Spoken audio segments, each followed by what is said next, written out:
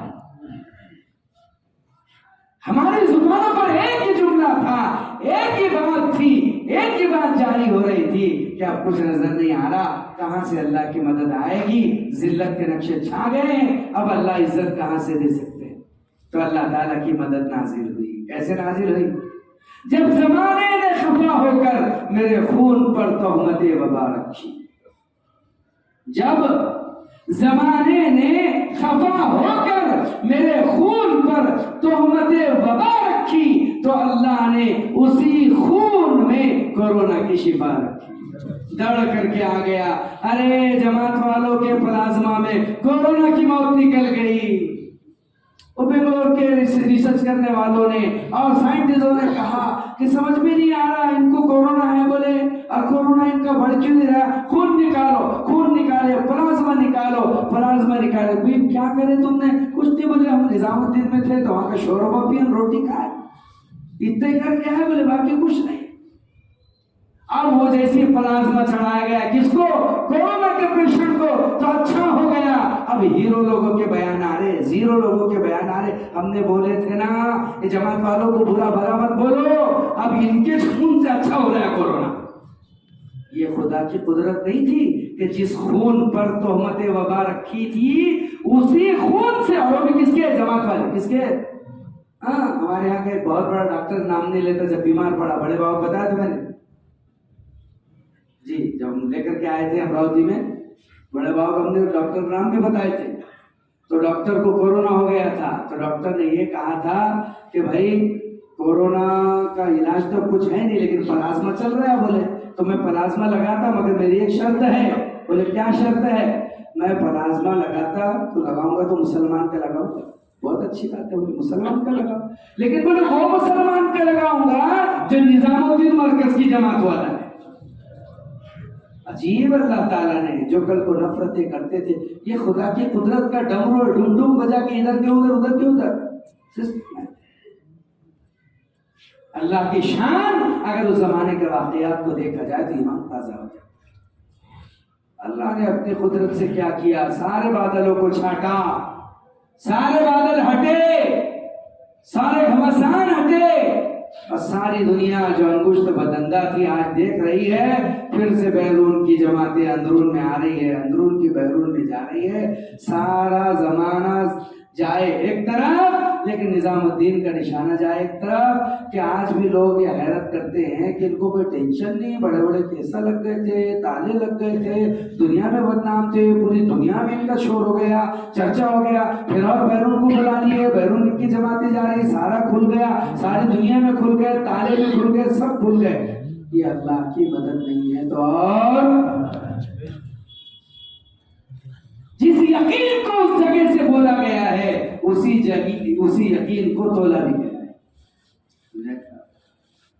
شادی والی ایسی نہیں ہے، شادی والی ایسی نہیں۔ میرے عزیز بزرگ اور دوستو، ابھی عالم کی ضرورت کو جو عالمی مرکز کے مقام پر سمجھا گیا ہے اسے کسی نے نہیں سمجھا۔ ساری دنیا نظام الدین پر ایسے تقاضے رکھ رہی ہے کہ ان تقاضوں کو سوچو تو آدمی پریشان نہیں۔ جی ہاں، یہ آیا کہ یہ چلا، یہ آیا کہ یہ چلا، وہ داخل ہوا کہ وہ نکلا۔ عالمی سطح کو عالمی مقام پر جا کر سوچو۔ جی ہاں، عالمی سطح کو عالمی مقام پر جا کر سوچو۔ سنی سنائی سے ہستیاں برباد ہو جاتی اور صحیح آنکھوں سے دیکھنے اور تجربے سے بستیاں آباد ہو جاتی۔ کام ہے اپنی حقیقت کے ساتھ چل رہا ہے، ایسا بولنے سے نہیں ہوتا خروج سے کیا ہوگا، نکلنے سے کیا ہوگا۔ عجیب، نہیں نکلیں گے تو پھر دعوت کہاں باقی رہ جائے گی؟ محنت کا خلاصہ یہ تو تبلیغ کی جماعتیں نظام الدین سے ایسے علاقوں میں چل رہی ہے، جا رہی ہے، ہم تو جگہ پر ہی بیٹھے۔ میں ایک بات آپ کے سامنے بات بتا کر کے آپ کو تشکیل کے لیے اور 5 ماہ بیرون کے لیے دعوت دیتا ہوں۔ کہ نظام الدین سے بیرون کے تقاضے پر ایک جماعت گئی، کھلے خرچ والی، 50,000 60,000 والی نہیں، کون سے خرچ والی؟ کھلے خرچ والی، جی ہاں کھلا خرچ۔ کتنا کا کھلا خرچ؟ 5 لاکھ سے اوپر اکثر۔ وہ انڈونیشیا کے جزیروں کی طرف گئی، کہتے ہیں 40,000 سے زیادہ جزیرے ہیں انڈونیشیا میں، سماترا، جکارتا، پتہ نہیں کیا کیا۔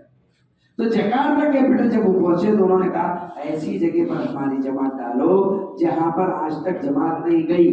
تو انہوں نے کہا کہ یہاں تو سب جگہ تقریباً پہنچی ہے، کہاں؟ ایک جنگل ہے جہاں وحشی لوگ رہتے ہیں، درندے لوگ، آدم خور، وہاں جماعت نہیں ہے آج تک، آپ وہاں جماعت ڈالو۔ تو انہوں نے کہا ٹھیک ہے، آپ ہم کو اس کا ٹرانسلیٹر ترجمان دے دیں۔ انہوں نے کہا بھائی ان کی زبان کا کوئی ترجمان ہوتا تو آپ کو دے، وہ تو ہاں ہو اتنے ہی بولتے ہیں بس، باقی تو کچھ سمجھ میں نہیں آتا۔